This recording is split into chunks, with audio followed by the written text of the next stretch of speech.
Salut, bienvenue pour une nouvelle vidéo et pour un book haul. Si vous m'avez suivi en vlog, j'ai dit en vlog que je ne ferais pas de book haul avant de publier la page du mois de septembre. Et finalement, ce book haul sort avant. Parce que en fait, de base, je me suis dit, si je présente les livres maintenant en book haul, peut-être qu'il y a des gens qui vont me dire « Ah, celui-là est trop bien, il faut vraiment le lire » et que ça m'aidera à faire ma page du mois de septembre. Ça, c'est la chose que je me suis dit, c'est la raison pour laquelle j'ai décidé de faire ce book haul aujourd'hui. Et puis en sortant les bouquins, je me suis rendu compte qu'il y en avait effectivement beaucoup. Et moi qui avais dans un coin de ma tête l'idée de racheter encore des bouquins pour le Pumpkin qui donc démarre le 1er septembre, bah en fait c'est peut-être pas la peine. C'est-à-dire je vais peut-être attendre que le Pumpkin ait réellement démarré pour racheter des bouquins parce que là vraiment j'en ai vraiment beaucoup.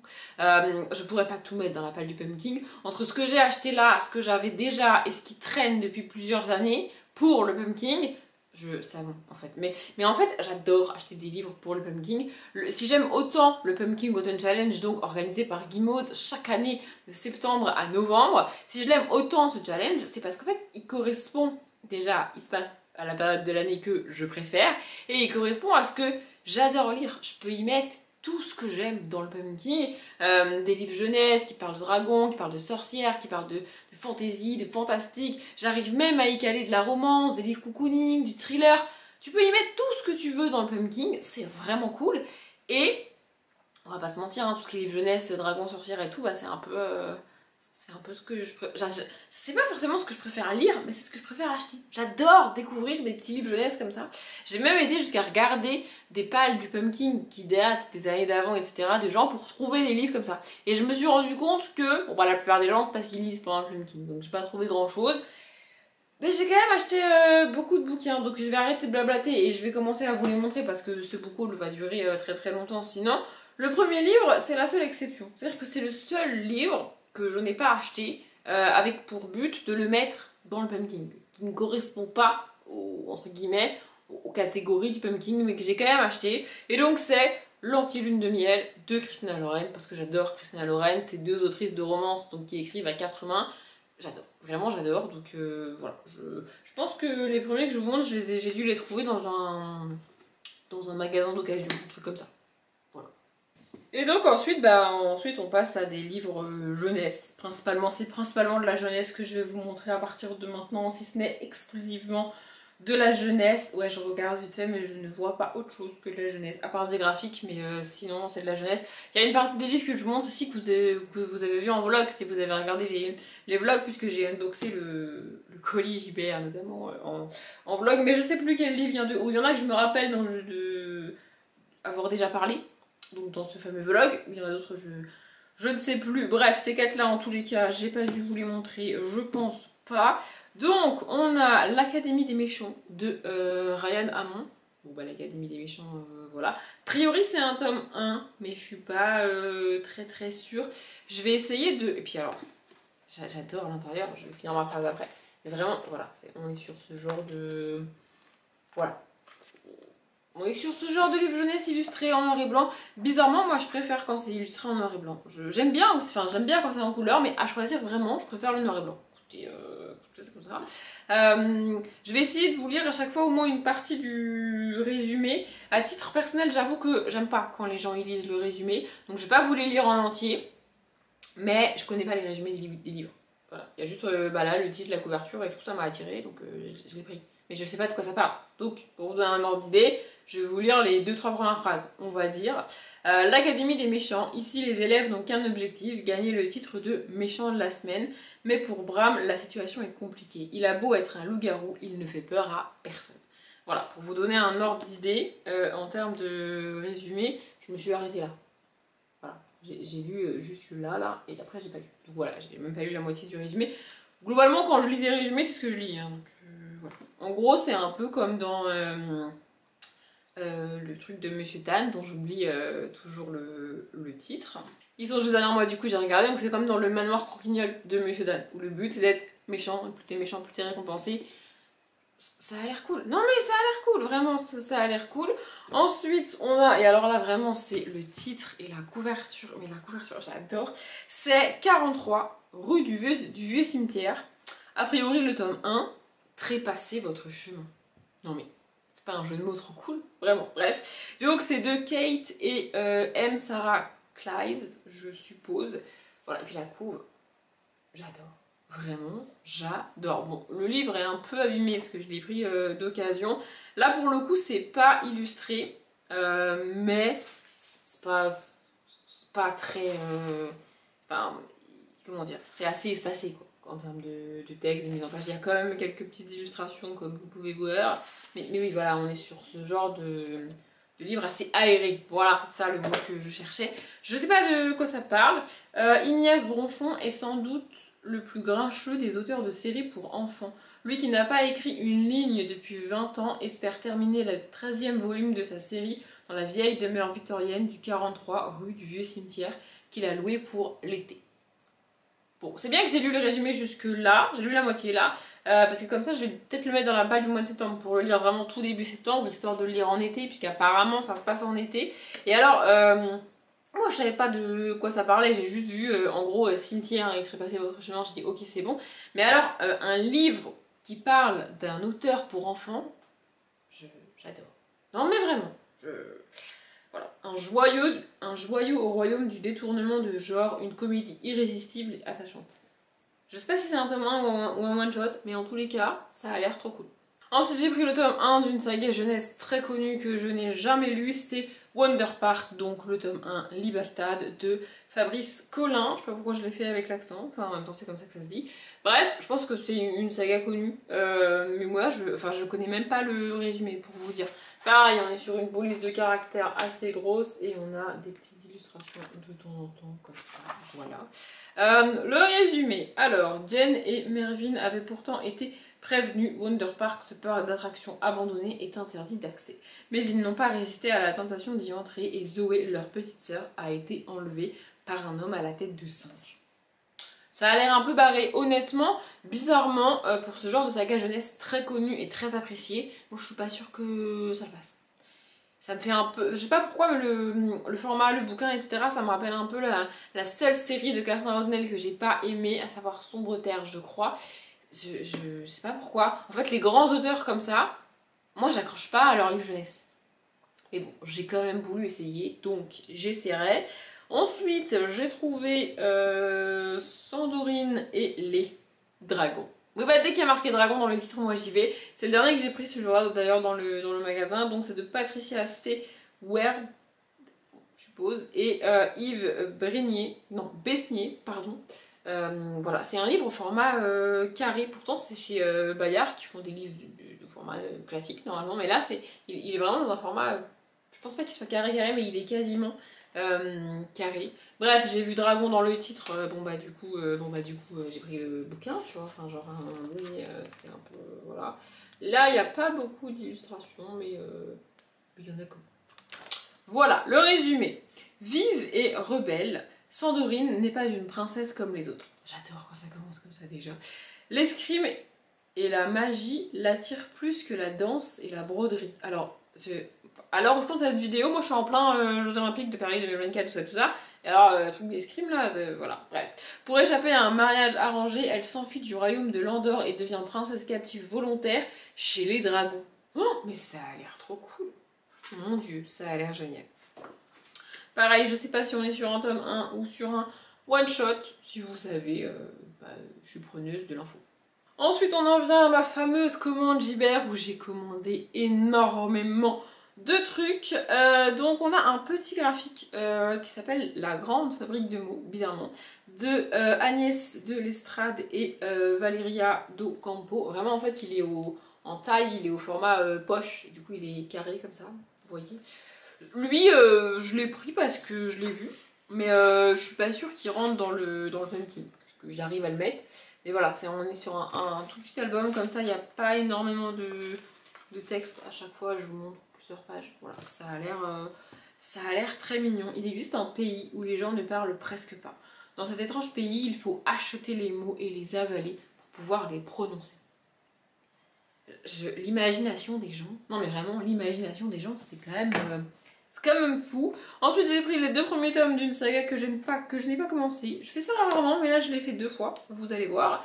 Donc c'est Les Lutins Urbains de Renaud Maric. Donc le tome 1, L'attaque du Piz Raptor, et le tome 2, le dossier Bug le Gnome.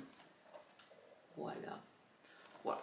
Je l'ai prise, je l'ai dit en vlog, j'ai pris ces bouquins là principalement pour les catégories avec tout ce qui va être lutin, elfe, vous voyez ce genre de folklorisme que je ne lis pas beaucoup et que je n'ai pas dans ma bibliothèque.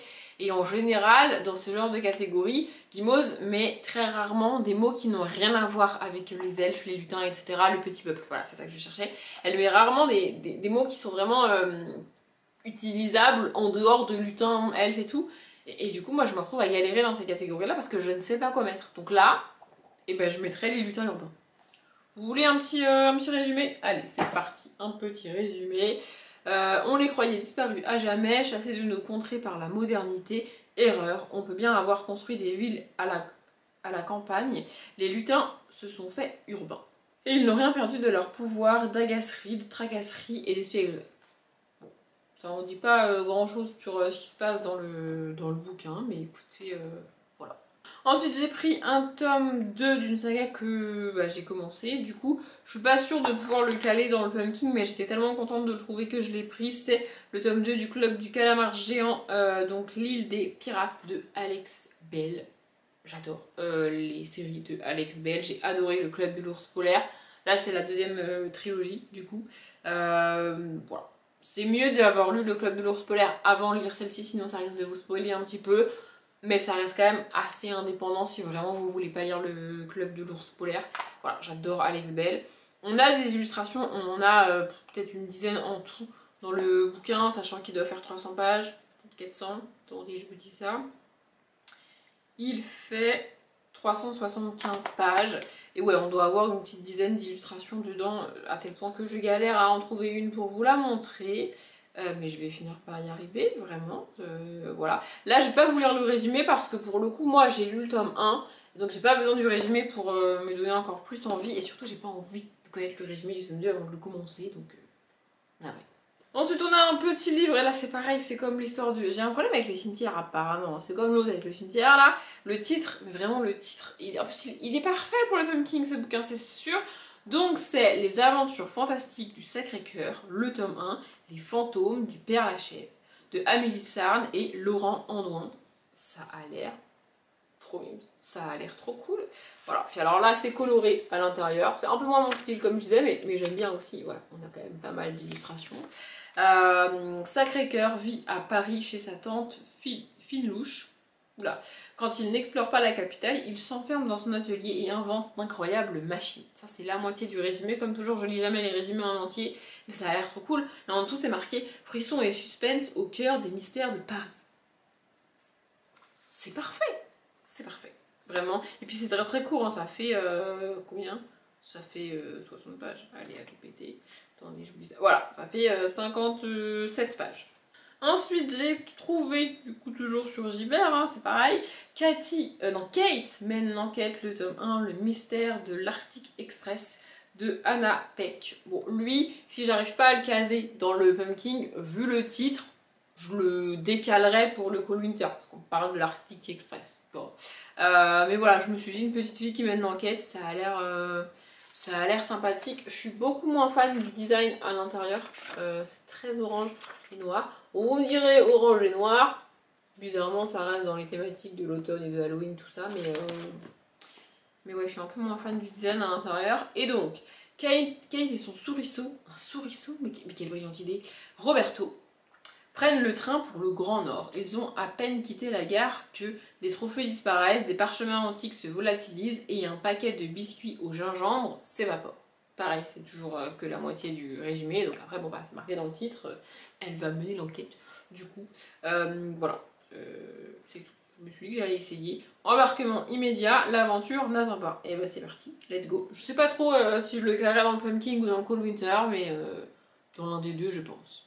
Ensuite, j'ai pris Aux douceurs enchantées le tome 1, Les sablés de métamorphose de Aurélie Guélarc et illustré par Maude Bejon, ou Béjon, je ne sais pas, je suis désolée. Celui-là, ce serait plus pour la catégorie cocooning et tout. En général, dans le pumpkin, il y a toujours une catégorie qui parle de bouffe. Et moi, je galère toujours à mettre quelque chose dans cette catégorie qui parle de bouffe.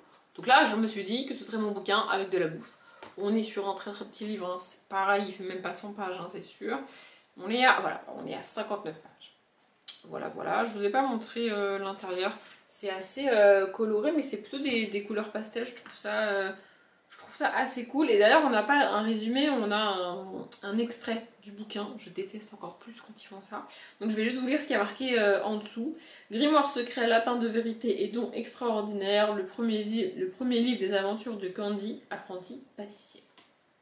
Ça a l'air... En plus, elle a l'air d'apprendre ça avec sa grand-mère, ou en tout cas une grand-mère. Ça a l'air trop mignon. Voilà.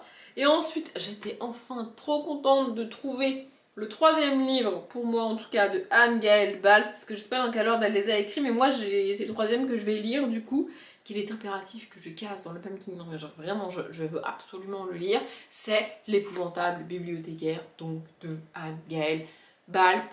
J'adore les univers de cette autrice, c'est absolument génial.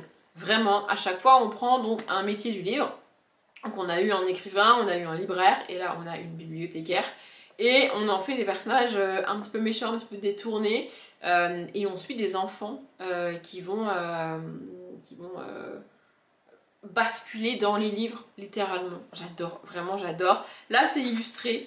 Alors on a parfois des pages avec très peu de texte, parfois des pages sans aucune illustration, comme c'est le cas ici. Par exemple, on a des plus petites, des plus grandes, enfin bref, je vais pas tout vous montrer, mais j'adore cet univers, vraiment, je trouve ça absolument génial. Ensuite, ah oui, celui-là, je l'ai pris, je le mettrai dans le Cold Winter, clairement pas dans le Pumpkin, mais en fait, j'ai cherché par mots-clés sur Gibert, donc en tapant Halloween, automne, des trucs comme ça, vous voyez, et je suis tombée sur un tome 2 d'une saga qui s'appelle Opération Halloween. J'étais trop contente, ça avait l'air trop cool, mais c'est le tome 2.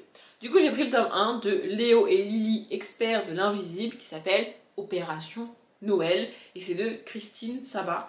Voilà, donc ça me fera un petit livre jeunesse en plus pour le Cold Winter. Depuis l'année dernière, je crois, j'ai arrêté d'essayer de mettre des romances de Noël et des trucs comme ça dans le Cold Winter, parce que ça sert à rien, je les lis pas, ça m'agace les romances de Noël.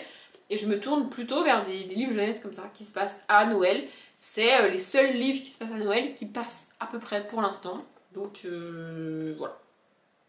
Et derrière c'est pareil, on n'a pas vraiment un résumé, on a ça. Du coup si vous voulez faire pause, voilà. Et ensuite on en arrive à la 2e saga pour laquelle j'ai acheté 2 tomes parce que franchement ça a l'air d'être trop mon style, ça a l'air trop cool. Et si j'accroche pas je vais être dégoûtée. Donc c'est Amelia Fang, donc le tome 1, Le bal barbare de Laura Helen Anderson. Franchement ça hurle mon style. Non mais enfin je veux dire à un moment donné, c'est-à-dire... Donc Amelia Fang, malicieuse vampirette, déteste assister au bal barbare annuel organisé par sa mère, la comtesse Frivoletta. Ce soir-là, le palais est rempli de vieux monstres qui portent trop de dentelles et qui empestent le poubelle numéro 5. C'est encore une fois, c'est que la moitié du résumé. En fait, j'aime bien lire la moitié des résumés parce qu'en général, dans la première partie du résumé, et c'est le cas dans ce que je vous ai lu là, on a une contextualisation de l'univers en fait. On nous pose les bases de l'univers en quelques lignes et ensuite dans la deuxième partie, on va vraiment rentrer dans le détail de ce qui va se passer dans l'histoire. Et moi j'ai besoin que de ça en fait, j'ai besoin que de l'univers, de l'ambiance globale, etc. pour me donner envie de lire le bouquin. Et j'ai surtout pas besoin que tu commences à me résumer le début de l'histoire parce que sinon quand je vais commencer le bouquin, je vais m'ennuyer pendant la moitié du bouquin parce que tu m'auras dit ce qui se passe déjà, tu vois ce que je veux dire? Enfin bref, voilà. Et donc le tome 2 c'est Les Seigneurs Licornes. Ça a l'air trop cool. J'adore les objets livres, ils sont magnifiques. Ça a l'air génial. J'espère vraiment que je vais aimer, parce que si j'accroche pas, je vais être dégoûtée. Ensuite, j'ai trouvé les tomes 2 et 3 d'une saga que j'ai commencé. Pour tout vous dire, j'ai pas vraiment adoré le tome 1. Ça fait un moment que je l'ai lu. Je pense que j'ai lu le tome 1 pour le Pumpkin de l'année dernière, et donc j'ai pas avancé dans la saga depuis. Preuve que j'ai pas vraiment aimé, sinon j'aurais enchaîné les bouquins. Mais je me suis dit que j'allais quand même tenter, et aussi le titre du tome 2 me permettrait de le mettre dans une catégorie de science-fiction dans lesquelles en général j'ai rien à mettre. Alors je parle des catégories comme si je les connaissais, je les connais pas encore, les catégories de 2024, mais on a toujours à peu près le même genre de catégorie avec Gimos. On a une catégorie qui parle en général d'elfes, de petits peuples comme je disais tout à l'heure, on a une catégorie qui va parler de science-fiction, etc. On a des catégories un peu plus cocooning, un peu plus posées, etc. Avec on a une catégorie aussi en général pour le féminisme, pour les sorcières, parfois c'est deux catégories séparées, etc. Donc je sais qu'il y a de grandes chances pour qu'on ait une catégorie de science-fiction. Et je galère avec la science-fiction, et là quand j'ai vu le titre, je me suis dit parfait, nickel, ça sera pour cette catégorie-là. Donc la saga c'est Madame Pamplemousse de Rupert Kingfisher, et le tome 2 c'est Le café à remonter le temps. Voilà. Remonter le temps, science-fiction, je me suis dit vas-y go. Et le tome 3 c'est La confiserie enchantée. Ben, c'est pareil pour la catégorie nourriture, franchement on pouvait pas faire mieux, tu vois. Je vais pas vous lire les résumés parce que du coup c'est les tomes 2 et 3, même si a priori on est sur des histoires indépendantes dans chacun des tomes, puisque le tome 1 se suffisait largement à lui-même. Mais je vais quand même pas vous lire les résumés si jamais. Voilà. Et ça se passe à Paris. Ici c'est marqué, il existe un café à Paris au store rayé de vert et d'or. Apparemment ça se passe dans d'autres endroits que dans le tome 1. Et ici on est plutôt en hiver. Et là la première phrase c'est marqué littéralement, c'est l'hiver à Paris. Du coup, si j'arrive pas à le caler dans le Pumpkin, et ben il ira très bien dans le Cold Winter celui-là. Nickel. Franchement nickel. Et après j'ai trouvé un livre, alors je l'ai pris parce que c'est Chris Riddle, je savais pas trop à quoi il allait ressembler puisque je l'ai commandé sur internet, et quand je l'ai reçu, le format me rappelle tellement les livres que j'avais quand j'étais petite, c'est assez ouf. Donc ça s'appelle Il y a quelqu'un sous mon lit, et donc c'est de Chris Riddle. Voilà, c'est un tout petit livre, vraiment il est minuscule, il n'y a pas beaucoup de texte à l'intérieur, et vraiment on est sur un type de bouquin que j'avais quand j'étais petite.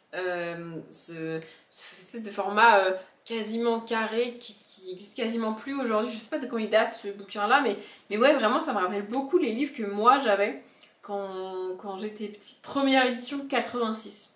Voilà, donc je t'ai même pas lu, hein, pour vous donner un ordre d'idée. Et Chris Riddle écrivait déjà en 86. Bon écoutez, c'est marqué, c'est marqué. Bref, oui, donc ça me rappelle vraiment les livres que j'avais quand j'étais petite, et rien que pour ça, je l'aurais gardé. Mais alors en plus, comme c'est un Chris Riddle, j'adore Chris Riddle, vraiment. Donc là, je pense pas que vous ayez vraiment besoin de résumé, il y a très peu de texte. Celui-là, c'est le genre de livre très cool qui va me permettre de remplir une catégorie pour un livre que je vais lire en littéralement 5 minutes. Oui, moi qui adore remplir toutes les catégories pour tous les mois du Pumpkin, ce genre de truc c'est parfait parce que ça me déculpabilise, vous voyez. Bref. Et pour en finir avec cette fameuse commande Gibert, j'avais trouvé 3 BD, donc les tomes 2 et 3, il me semble, des contes des cœurs perdus, donc de Loïc Clément et Bertrand Gatignol pour le voleur de souhaits qui est le tome 2. Voilà. Et de Loïc Clément et Clément Lefebvre pour le tome 3 qui est Chaque jour Dracula. Voilà, bon Dracula j'arriverai a priori plus à le mettre dans le Pumpkin que celui-là, mais je pense que je devrais quand même réussir à mettre ces graphiques là. Je sais pas encore combien de graphiques je vais mettre dans mes pales du Pumpkin, puisque pour rappel je fais 3 pales pour le Pumpkin, hein. Une pour septembre, une pour octobre, une pour novembre, on ne mélange pas les mois, c'est très important. Mais je sais pas encore combien de livres je vais mettre et combien de graphiques je vais mettre. J'ai accumulé quand même quelques graphiques dans ma palle, pas énormément non plus, mais quand même quelques-uns.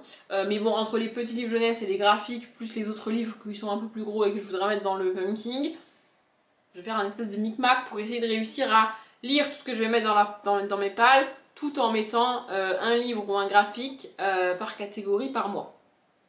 Je vais essayer de faire un micmac avec tout ça. Parce qu'en fait j'en ai marre de faire des énormes pales et de pas tout lire. En fait je trouve ça ridicule de vraiment faire des grosses pales alors que je lis pas tout.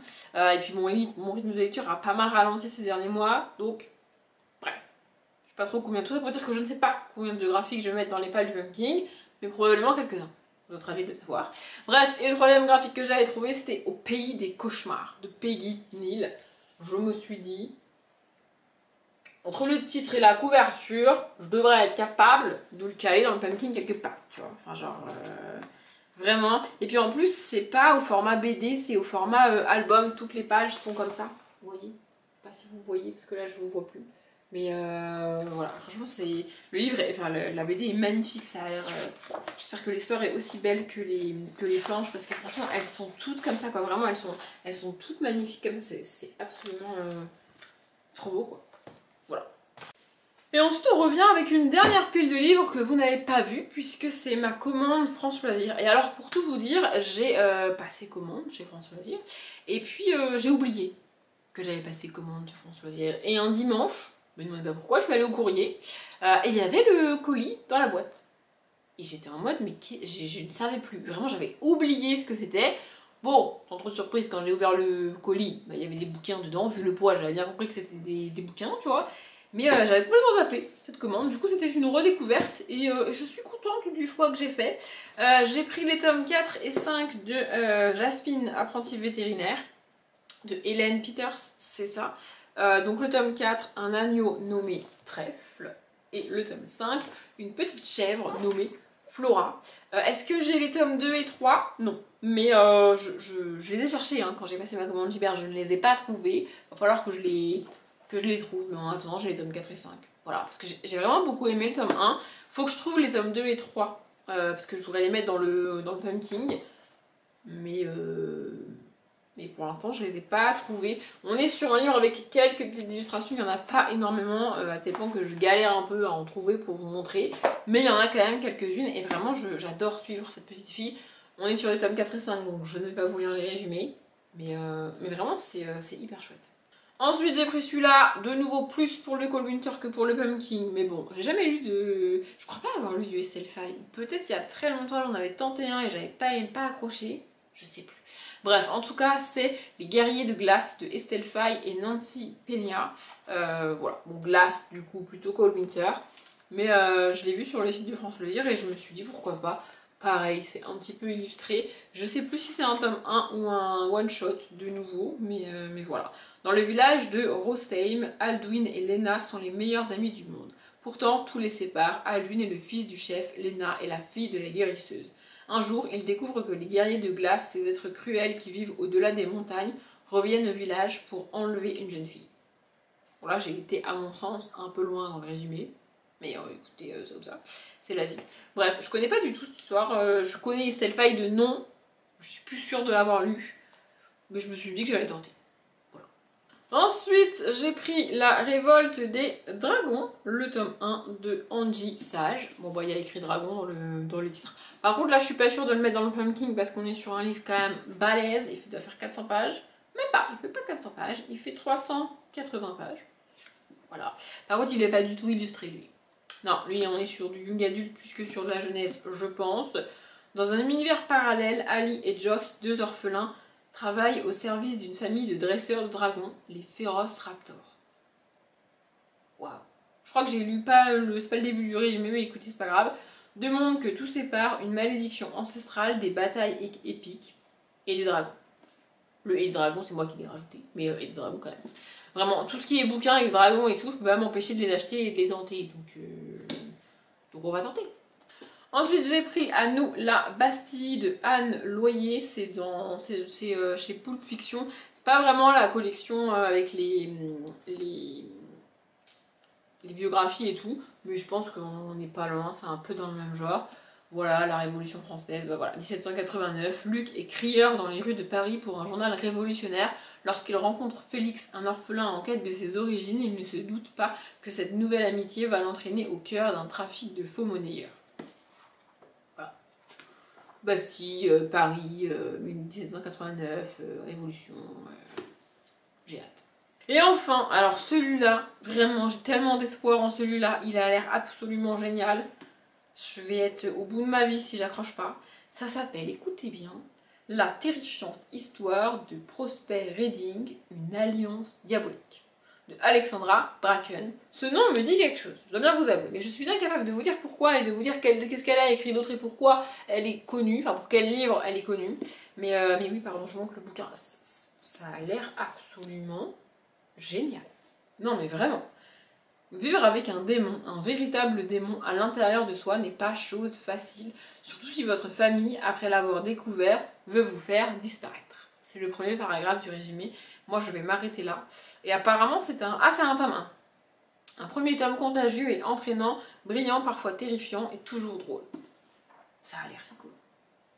Ça a l'air si cool. Il faudra que je me renseigne un peu plus sur de quoi ça parle précisément. Après, on parle de démons, donc pour le même king on est pas mal.